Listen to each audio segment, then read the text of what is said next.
서울은 20에서 30% 조정이 있을 수는 있을 것 같아요. 그러면 분담금이 4억이었으면 8억이 되는 거고 10년 이상 걸리거든요. 그게 인간이 생체 리듬상 정상적인 수준을 유지할 수 있는 거라고 논문들이 이미 나왔거든요.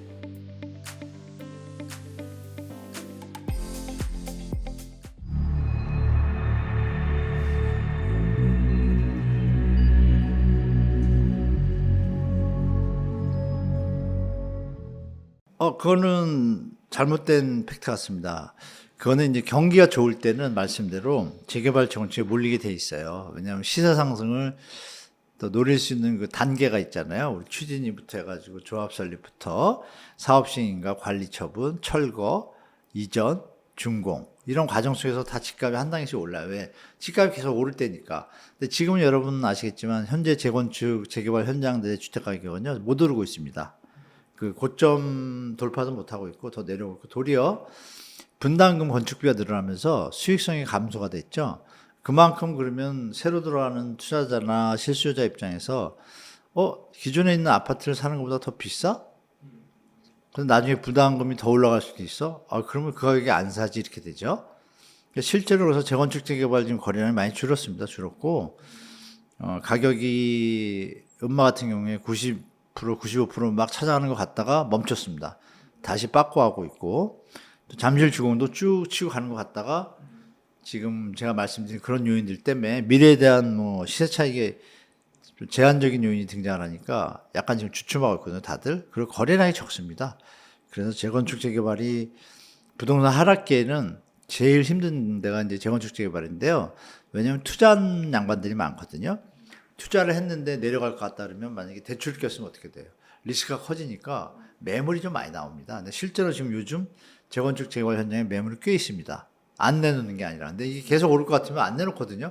가격이 더 올라가죠. 근데 지금은 그런 일이 없습니다. 그래서 재건축 재개발 현장도 변곡점에 와 있다. 그래서 건축비가 올라가죠. 만약에 분양하는 현장의 분양가에 대해서도 그 얘기 이제 첨부해서 말씀드리면 그럼 재개발 재건축을 해서 분양을 하지 않습니까? 최근에 그렇게 인기 있던 광명 지역을 비롯해서 광명은 뭐 꺾인 지 벌써 한 6개월 넘어가고요, 분위기. 제가 1년 전에 광명 막 불타오를 때 그랬거든요. 정말 조심하셔야 된다. 이 가격은 이 광명에서 이루어질 수 없는 가격이고 서울도 마찬가지다. 이거는 투자 세력이 가시한 것이다라고 말씀드리고 아니나 다를까 서울의 뭐 73대 1, 40대 1 현장들 다 결국 미달된 데 많잖아요. 왜 미달이 될까? 실수요자는 안 가는 거예요. 그 다음 붙은 게 뭐예요? 투자수요. 그럼에도 불구하고 서울에 지금 몇 개 현장들은 아직도 지금 분양하고 있잖아요. 그건 뉴스에 또 안 나와요. 자꾸 또 기러기들이 너무 많이 날아다니는 거예요. 그런 부분을 우리 시청자분들이 잘 판단하셔야 되고 재개발 재건축 현장은 주택시장이 완벽하게 좋아지고 앞으로도 계속 1, 2년 상승할 거라고 예측이 되면 그때 힘을 받아요. 근데 지금은 건축비 분담금이 재개발 재건축 현장 중에 특히 강남 상구나 좀 선호 지역들은 아파트를 좋게 지으려고 하다 보니까 뭐 수영장 넣고 이런 거 있잖아요. 게스트하우스 넣고 이런 거 하다 보니까 건축비가 평당 1,000이 넘어가요. 넘어가다 보니까 예전에 생각했던 600, 700하고 틀리잖아요. 그러면 분담금이 4억이었으면 8억이 되는 거고 3억이면 6억이 되는 거예요. 그 금액을 더해가지고 피를 주고 샀을 때 분담까지 계산을 하니까 뭐지? 시세보다 비싸네? 그리고 몇 년 걸릴지 모르네? 빨리 될 수도 안 될 수도 잘 모르겠네? 뭐 이런 생각이 드니까 만약에 주택가격이 하락하면 손해겠네 하니까 재건축 재개발 현장들이 약간 힘을 못 쓰고 있는데 변수가 하나 등장했죠. 일기 신도시 선도 굳히고. 그게 약간 펌핑을 하고 있지만 제가 볼 때 그것도 제자리 돌아갈 것 같습니다. 왜냐하면 실체를 알고 나면 그거 쉽게 안 됩니다. 제가 볼 때 10년 이상 걸리거든요. 10년 이상 지나면 시장이 바뀝니다, 여러분. 대한민국의 인구 구조에 대한 감소에 대한 얘기가 표면화될 겁니다, 아마. 그래서 재개발 재건축 현장도 철저하게 수익성 분석하시고 투자를 하시고 또 기존에 좀 무리하게 뭐 두세 개 사신 분들은 지금 자산 관리 잘 하셔야 돼요. 유동성 부족하면 경매 나갑니다. 그때 못 막습니다. 그런 거 제가 많이 봤거든요. 그래서 조심하시고 신축 아파트는 그나마 재건축 재개발은 미래 얘기지만 신축 아파트는 현재 있는 거잖아요. 그나마 리스크가 좀 덜합니다. 그래서 주택 가격이 이렇게 반등 시기에는 신축 아파트들이 가격이 더 강세를 띠는데 이것도 요즘 멈췄습니다. 95%, 90% 회복한 뒤에 서울 같은 경우에 그 6대 광역시는 지금 다 하락하고 있잖아요. 그런 거 다 보셔가지고 재개발 재건축 지역으로 돈이 몰릴 때는 언제냐 질문처럼 부동산이 상승할 거라고 다들 볼 때 그 시기입니다. 지금 아닙니다. 그렇죠. 우리가 시나리오를 볼 때 이게 경제가 지금 좋아지고 있나요? 아니잖아요. 내수부진이잖아요. 그러면 물론 그들만의 리그라고 볼 수 있습니다. 만약에 강남의 아파트가 딱 10,000개밖에 없다. 근데 살 사람은 5만 명이다. 이거는 성립되는 말씀인데 그 상황에서. 근데 지금은 그게 아니거든요. 강남 3구에 살아보신 분들은 아실 거예요. 거기가 이제 강남 3구라는 어떤 프라이스 리더 브랜드가 붙어서 그런데 실제 살아보신 분들은 그렇게 못 느끼거든요. 삶의 질은 좀 떨어지는 경향이 더 많습니다. 실제로. 그러면 신도시나 이런 거랑 비교를 해봤을 때 지금 투자하는 시점이 맞다? 근데 만약에 주택 가격이 5년 뒤에 내려간다고 가정을 할게요. 지금 투자할 타임인가요? 5년 뒤에 하는 게 맞겠죠. 근데 지금 투자 수익률 몇 프로인지 아무도 모르잖아요. 그럼 시나리오가 예전처럼 인구가 늘고 지금은 다릅니다. 환경이. 인구가 계속 생산 인구가 받쳐주고 주택 구매 핵심 연령 인구가 받쳐주고 소득이 늘고 경제가 성장할 때야 이게 지금 주춤하더라도 나중에 다시 올라갈 수 있겠죠. 편하게 상승하는데 지금은 조정기예요. 도리어. 너무 값이 많이 올라서 거품이 조정하는 조정기인데 굳이 풍선이 다 커져 터질지 모르는데 그거를 갖다 풍선을 들고 있을 필요가 있나요? 그거 꺼지고 나서 새 풍선을 불면 풍선이 더 많이 불어지겠죠. 지금 이만큼 부풀린 걸 더 불면 터지잖아요. 느낌이 터질 것 같은 느낌이 좀 있지 않나요? 저는 그래요. 터지면 가라앉잖아요. 그때 출발하면 더 상승폭이나 풍선이 커질 수 있잖아요. 좋은 풍선으로. 그렇다면 제 얘기는 그거죠. 지금보다는 풍선이 한번 확실하게 터지고 나서 그 뒤부터 다가서는 것이 제일 합리적인 선택이 아닐까. 굳이 부동산을 하고 싶다라면 상대적으로 저렴한 해외 부동산 하시는 게 더 좋지 않나. 지금 그렇게 말씀드릴게요. 문제 많습니다. 많은데 지금 그 부분이 또 자꾸 오늘 기러기 얘기를 많이 하는데 뭐 하얀 기러기도 있고 좀 떼탄 기러기도 있고 그런데 그런 부분을 좀 조명해 줘야죠. 제가 예전에 어느 박사님하고 다른 방송에서 이 초고층 문제에 대해서 좀 토론을 했는데 조회수가 많이 나오더라고요. 실제로 동조하는 댓글이 엄청 많았어요. 쉽게 말씀드리면 30층 이상 높이 살면요. 사람 피폐해집니다. 그리고 30층 넘어가면 시그니엘 뭐 이렇게 얘기하지만 창문도 못 열잖아요. 과연 창문을 못 열고 사는 게 암만 기술이 발달됐다고 하지만 자연적인 공기순환이 쉽게 이루어질까요? 그렇지 않습니다. 연돌 현상이라고 있는데 그런 부분 때문에 인위적으로 공기를 넣고 빼고 하거든요. 여러 가지 부분에서 결론이 어떻게 나냐면 일본하고 미국에 보면 그러면 일본하고 미국이 우리보다 건축 기술이 더 발전했을 텐데 일본 내진도 있고요. 내진 설계. 그럼 거기는 왜 고층을 많이 안 질까요? 그건 뭐냐면 프랑스 같은 경우 사례를 말씀드릴게요. 프랑스에서 예전에 우리나라보다 훨씬 먼저 아파트를 다 지었습니다. 우리 이제 전쟁하고 있을 때 이미 그 10년, 20년 전에 아파트 지었거든요. 지었는데 지내다 보니까 아파트의 단점이 뭐예요? 공동주택이고 집합화되어 있으니까 10집이 문제가 생긴다고 건물을 부실 수는 없어요. 단독이나 다가구는 그것만 부시고 다시 리모델링 하는 게 어렵지가 않은데 이 다층 구조 복합 형태는 전 세대의 4분의, 우리나라 4분의 3이잖아요. 동의를 해야 부실 수가 있잖아요. 그러다 보니까 각자 도생 형태로 하다 보니까 이 관리가 안 되기 시작하는 시점이 옵니다. 관리 20년 되면 지금은 이제 좋아져서 배관들이 뭐 한 반영구적이지만 최근 일기 신도시나 이런 데들은 다들 20년, 30년이면 배관이 녹슬게 돼 있어요. 그런데 지금 반영구적이라고 하는 현재의 배관들도 어디가 문제가 생기면 어떻게 될까요? 고쳐야 되는데 비용이 자 1층에서 고치는 거하고 50층인데서 고치는 거하고 비용이 어떤 게 더 들까요? 관리비가 기하학적이라는 걸 일반 분들이 모르는데 프랑스에서 이미 그걸 알게 되면서 아파트가 이게 나중에 세월이 흐르면 3, 40년 흐르면 문제가 된다는 걸 이미 알았습니다. 그리고 그 뒤부터 아파트를 선호 안 해요. 그래서 넓은 지역에 교통 문제가 없는 지역은 또 짓습니다. 물론 홍콩처럼 땅이 없어가지고 할 수 없이 짓는 건 우리가 이해할 수 있죠. 기술로 극복하려고. 그럼 일본은 또 초고층을 안 짓냐. 일본 맨션 가보시면요. 요즘 들어서 가끔 조금 3, 40층 짓지만 거의 15, 20층, 25층에서 끝나요. 그나마 그게 인간이 생체 리듬상 좀 정상적인 수준을 유지할 수 있는 거라고 논문들이 이미 나왔거든요. 논문들이 우리나라도 요즘 나왔습니다. 2, 3년 전부터 나오는데요. 30층 이상부터 50층 사이는요. 학생들은 집중도가 한 3, 40% 다운되고 또 임신부에 대한 논문도 있습니다. 임상 실험해가지고 한 20년 정도를 일본의 학자가 연구를 한 거예요. 고층 건물들에 대해서. 그게 나온 지가 벌써 한 20년 됐습니다. 그때 이미 유산율이 일반 가정이나 일반적인 주택의 높이보다 높기 시작한 초고층에서는 유산율이 한 3, 40%가 더 증가하는 거예요. 그리고 편두통 환자가 이렇게 많이 생기는 거예요. 이게 이미 데이터로 다 나왔어요. 그래서 해외에서도 이렇게 초고층 안 짓습니다. 근데 우리는 그냥 개발 논리로 가다 보니까 초고층으로 가거든요. 그래서 사시어분들은 아시겠지만 창문 문 여는 거 두 번째 치고 주차나 이런 부분에서도 이제 엘리베이터 초고속으로 한다고 할 때 생각해 보십시오. 초고속으로 매일 한두 번, 세 번 타면 그게 몸에 도움이 될까요? 또 신체도 또 문제가 생겨요. 여러 가지 그런 게 이제 논문이 나와 있습니다. 그래서 드릴 말씀은 그래도 한 20에서 25층까지가 제일 적정한 인간이 어떤 부담이나 어떤 역작용이 안 일어나는 좀 층이라고 보는데 지금은 이제 초고층에 대한 로망 때문에 인간이 뭐 바벨탑처럼 올라가다가 지금 약간 계속 붐이 일어나는데 초고층의 단점들이 이미 노출되어 있어서 사신 분들은 다시 안 들어가요.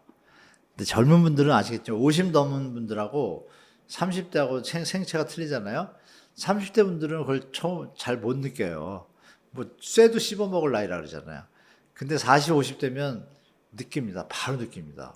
그래서 여러분들이 중장기적으로 보셔야지 그 뭐 타워팰리스 주민들한테 죄송하지만 살아보셔서 아시잖아요. 편한 것도 있지만 안 좋은 것도 있다는 거 다 아시지 않습니까?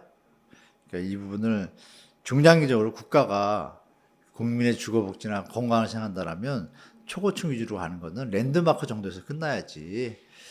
조금 요새 좀 개발 어떤 편향주의, 자본주의로 너무 쏠리는 경향이 있어서 도시계획 측면이나 국민 건강 측면에서 상당히 부정적인 상태로 좀 가고 있다라고 좀 말씀드리겠습니다.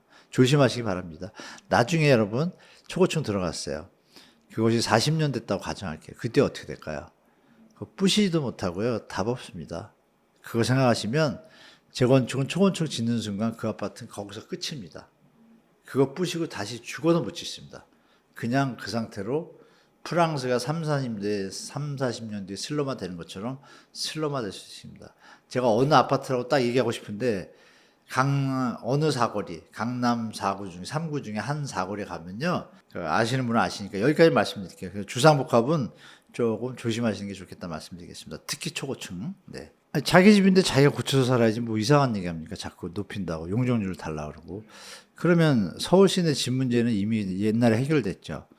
서울 시내 지금 아파트 용적률이 평균이 한 250% 되는데요. 다가구 다세대 주택 있는 단독이들은 한 200% 줍니다. 그럼 그거 400%씩 다 올리면 끝난 거잖아요.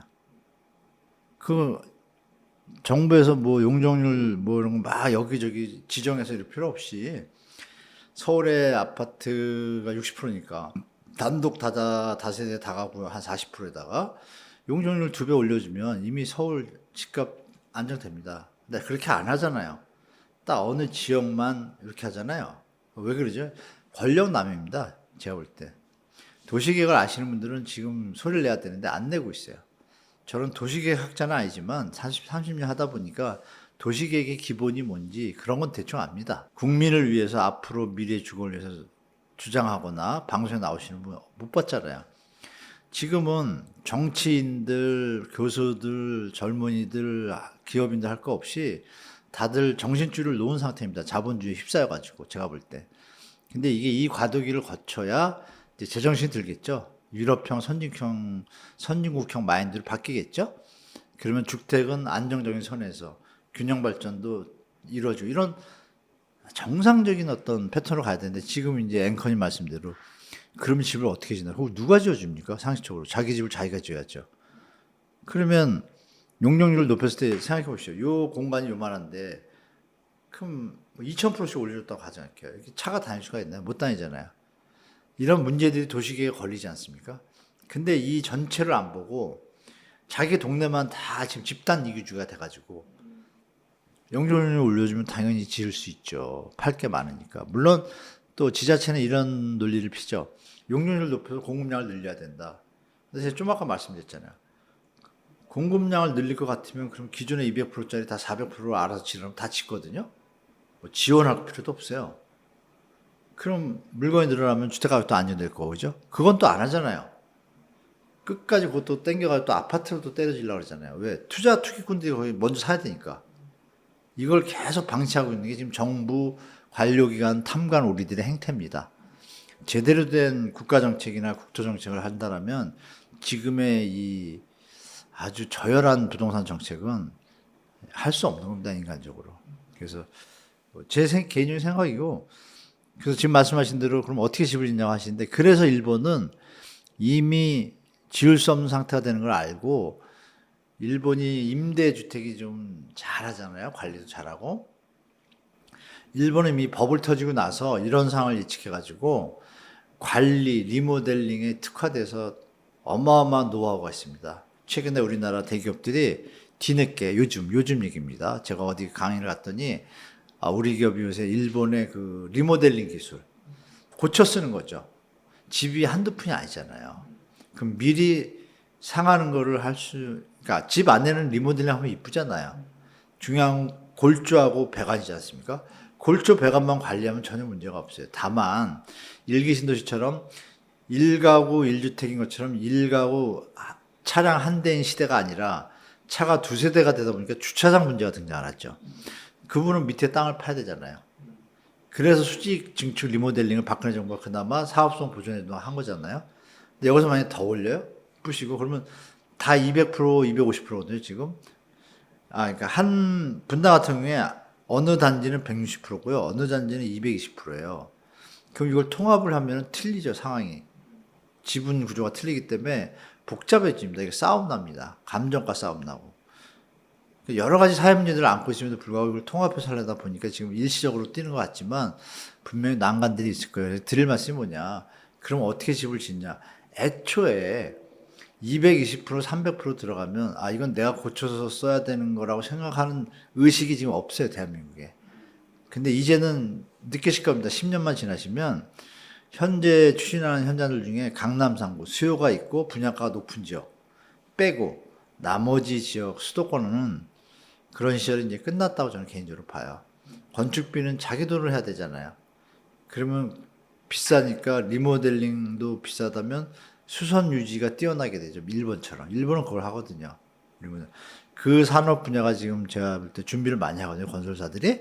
그럼 건설사들이 왜 그걸 준비할까요, 여러분? 왜? 1970년, 60년대 지은 건 용적률이 100에서 150이에요. 그러니까 지면 대박이 나죠. 300%를 주니까 250%, 300%. 두 배가 늘어나니까. 근데 지금 하려는 대상들은 200에서 220%예요. 이거를 그러면 400, 500%를 줘야 되는데 여러분 400, 500%면 업무지역이에요.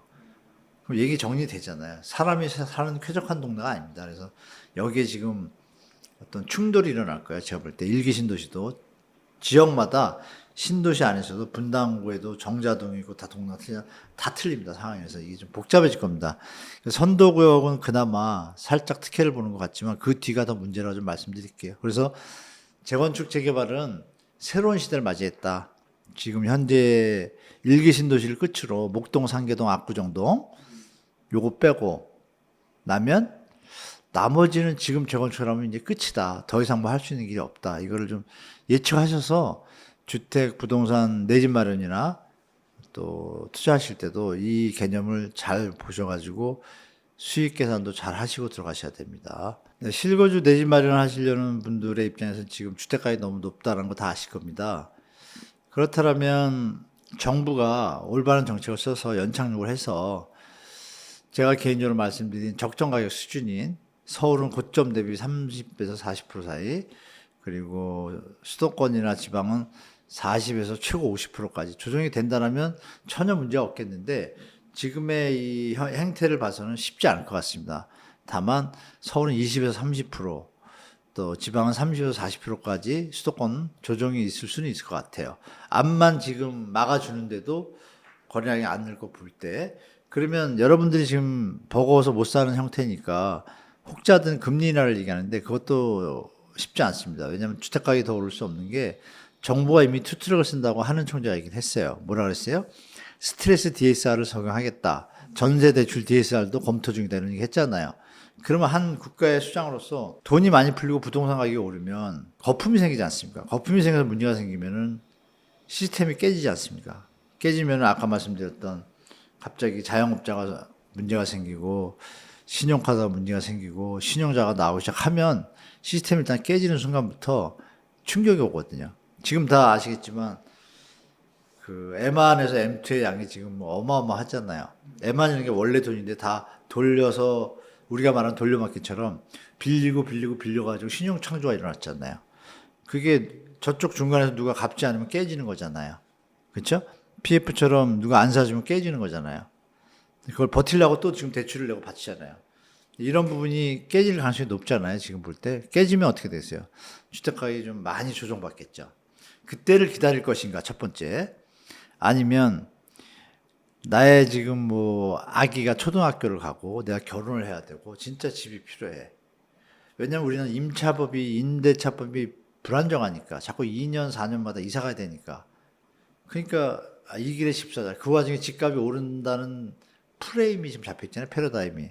근데 이번에 이제 다를 텐데 그 드릴 말씀 왜 다를 건지는 말씀드린 시간이 너무 많으니까 그러면 실수자 입장에서 냉정히 판단하셔야죠. 내가 지금 이걸 감당할 능력이 있는가?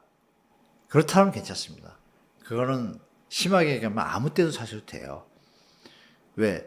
집에 걱정을 안 하고 투기 생각 안 하시고 내 집에서 편안하게 자기 여러분 자손과 행복한 생활을 지내면서 열심히 일을 하시면 돈 더 벌 수 있습니다.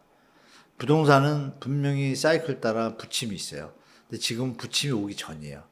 실수자 입장에서 무리하게 쫓아갈 필요가 없는 타임인 거죠. 제가 볼 때 심하게 올랐잖아요, 여러분. 그죠? 그러면 기다렸다 오는 때를 기다릴 것인가? 자, 그럼 오르면 얼마나 오를까요, 여러분? 오르려면 기본적인 경제가 성장하고 소득이 분배가 잘 되고, 그렇죠?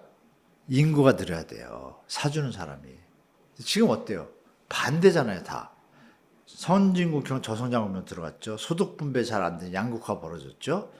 인구 감소하죠. 이게 그러면 중장기적으로 집값이 계속 오릅니까? 안 오르잖아요. 그럼 롱텀으로 보시라는 얘기죠.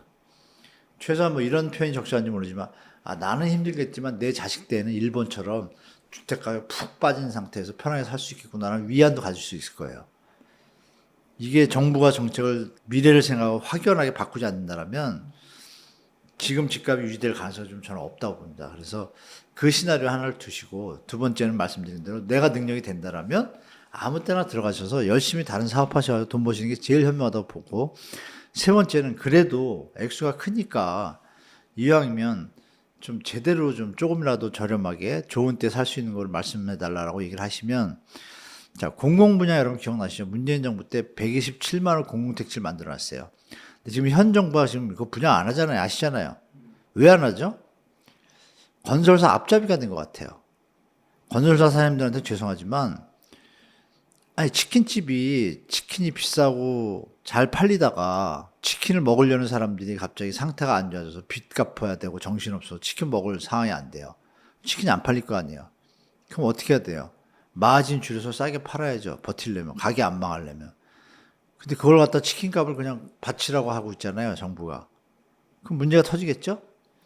그러니까 이제 제가 드릴 말씀은 실수요자 입장에서 공공택지 그래서 막 집값 오른다 그래서 막 만들어 놨잖아요.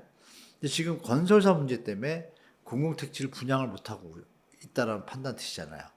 지금 분양하면 어떻게 돼요? 시세보다 싸니까 건설사 PF 현장들은 다 안 팔리겠죠. 더. 지금도 안 팔리는데 더 안 팔리겠죠. 그러면 금융 시스템 빚이 펑핑돼 있으니까 문제가 생기잖아요. 그걸 지금 정부가 고민하고 있으니까 투트랙을 쓰는 거예요, 지금. 금리가 인하돼도 스트레스 DSR 금리를 올리겠다고 미리 자꾸 얘기를 하고 시장에다가 주택가격이 이제 다 안 오르니까 조심하라고 신호를 주는 거예요. 하는 총재가 그만 집 사지 말라고 얘기했잖아요, 여러분들한테. 왜 말 안 들으시죠? 투기꾼들이 있으니까 리딩하는. 그래서 거기에 속지 마시고 조금 말이 샜는데 결론은 그거죠. 그 자기 능력이 되지 않으면은 지금 기다린 타임이라고 말씀드리고 마지막에 얘기가 공공택지가 분양을 그러면 계속 그렇게 두고 갈 수가 없잖아요. 보상이 끝났고. 그런데 여기서 힌트를 하나 드리면 2023년 12월에 주택산업연구원장이 바뀌었는데 그분이 취임하시면서 한 말이 있어요. 그럼 건설사들 모아놓고 건설사들의 대변인이랑 똑같거든요. 각 건설사들이 회원이에요. 근데 그분이 뭐라 그랬냐면 우리는 공급할 준비가 다 돼 있다. 정부가 인허가만 해주면. 뭐에 대해서? 공공택지. 공공택지도 LH가 지을 수도 있지만 민간한테 땅을 줘서 팔아가지고 지을 수가 있잖아요. 그거를 지금 건설사들이 달라고 그러고 있잖아요. 왜? 건설사들 요새 일거리가 없으니까. 뭐 금액이 안 맞아서 못 진다 그러지만 그럼 장사 안 한다는 얘기잖아요. 그죠 여러분? 건설 안 한다는 얘기는. 그럼 뭘 해야 돼? 가게는 유지해야 될 거 아니에요. 인건비 유지하려면. 그러니까 주택산업연구원장이 한 얘기가 키포인트예요. 우린 준비가 다 돼 있다. 정부가 인허가만 빨리 해주면 바로 공급하겠다 이러잖아요. 그럼 여기 두 개가 부딪히죠. 부동산 PF 현장과 공공분양과. 근데 이 시기가 이제 결정 날 때가 다가오고 있어요. 더 이상 방치할 수 없어요. 왜? 둘 다 망해. 왜? 건설사가 지금 현장이 문제가 있어서 분양가를 낮추거나 이 건설비를 충족해주고 가야 되는데 조합원들은 그게 또 받아들이지 않아. 그럼 이걸 안 하고 일을 안 하고 있으면 망하잖아요. 망하니까 어떻게 돼요? 해외 플랜트나 이쪽에 눈을 돌리고 있고 주택 사업은 줄이고 있어요. 그러면 이 건설사들이 그래도 손해가 나면 문제가 생기니까 그때 정부의 역할이 원래 부동산 정책 원론에 나옵니다. 이렇게 민간이 힘들 때는 정부가 공공택지를 공급해서 민간의 건설 활동을 유지시켜주고 SOC 공급을 많이 해서 유동성을 유지하게. 그래야 이게 안정적이거든요. 지금 그걸 안 하잖아요. 그러니까 이제 그 부분이 오면 우리 실거주자분들은 만약에 정부가 이제 큰 뜻을 품고 그래도 국가가 할 일은 제대로 하자. 공공분양 들어갑니다. 그 얘기는 뭐예요? 민간 분양 비싸서 안 사니까 가격 낮추든지 빨리 매각 싸게 팔아서 다음 사람이 사서 해라. 그게 지금 금감원이 하는 얘기잖아요. 똑같이. 선순환을 가야 되는데 억지로 막 끼워 맞추게 하다 보니까 지금 엉켰습니다. 그래서 이런 과도기가 올 연말에서 내년까지 좀 이어질 것 같으니까 그게 뭐가 터지겠죠. 아까 말씀드렸던 풍선 뭐 터지는 것처럼 저는 그게 있을 거라고 보기 때문에 그걸 기다리시면서 공공택지 분양을 노리는 거 이렇게 세 가지로 좀 말씀드리겠습니다.